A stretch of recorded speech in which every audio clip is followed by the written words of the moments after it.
বন্ধুরা, আগের দিন আমি বলেছিলাম অল্প বয়সের ভক্তকে দেখলে হাসা উচিত নয় কেন। আজকে আমি আপনাদের বলবো যে ভক্তি কেন অল্প বয়স থেকেই করা উচিত। আমরা অনেকের মুখেই শুনবো যে ভগবানের নাম করার বয়স এখনো হয়নি, বা বৃদ্ধ বয়স হলে তখন ভক্তি করব। কিন্তু সত্যি তো এটাই যে ভক্তি সবসময় অল্প বয়স থেকেই করা উচিত। কেন উচিত তা আজকের এই ভিডিওতে আপনাদের বলবো, তাই ভিডিওটি শেষ পর্যন্ত মনোযোগ সহকারে দেখবেন। একজন মানুষের শৈশবের ভক্তি, যৌবনের ভক্তি ও বার্ধক্যের ভক্তির মধ্যে অনেক ফারাক আছে। হ্যাঁ, শৈশবের ভক্তি হলো ঘিয়ের প্রদীপের মতো, আর যৌবনের ভক্তি হলো তেলের প্রদীপের মতো, কিন্তু বৃদ্ধ বয়সে ভক্তি হলো জলের প্রদীপের মতো। এখন কেউ হয়তো ভাবলো যে এখন কি ভক্তি করব, বৃদ্ধ বয়স হলে তখন ভক্তি করব, কিন্তু কেউ কি জানে তার আয়ু কত? কত মানুষ দীর্ঘ আয়ু পেয়ে 90 থেকে 95 বছর বয়স অবধি বাঁচছেন, আর কত প্রাণ অকালে অল্প আয়ু নিয়ে এই পৃথিবী থেকে বিদায় নিচ্ছে।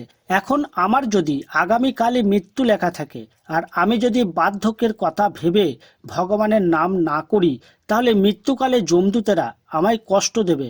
মৃত্যুর পর আমার আত্মা যন্ত্রণা ভোগ করবে ও আমার পরবর্তী জন্মের থেকেও খারাপ জনিতে জন্ম হবে। অর্থাৎ এই জন্মে আমি মানুষ হয়েছি, কিন্তু ভগবানের নাম না করলে আগামী জন্মে যে আমি মানুষ হয়ে জন্মাবো তার গ্যারান্টি কে দেবে?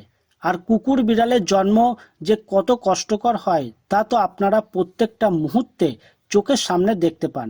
আপনি যদি শৈশব থেকে ভগবানের ভক্তি করেন এবং এক জন্মে ভগবান দর্শন না হয়, তাহলে ভগবান আপনাকে কৃপা করে পরে আপনাকে মনুষ্য জন্ম দেবেন, যাতে আপনি পরবর্তী জন্মে তাকে লাভ করতে পারেন।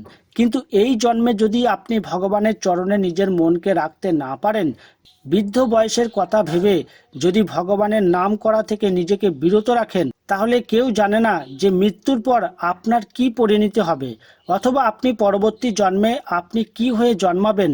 আর নিজের আয়ু তো সর্বাবস্থাতেই অনিশ্চিত।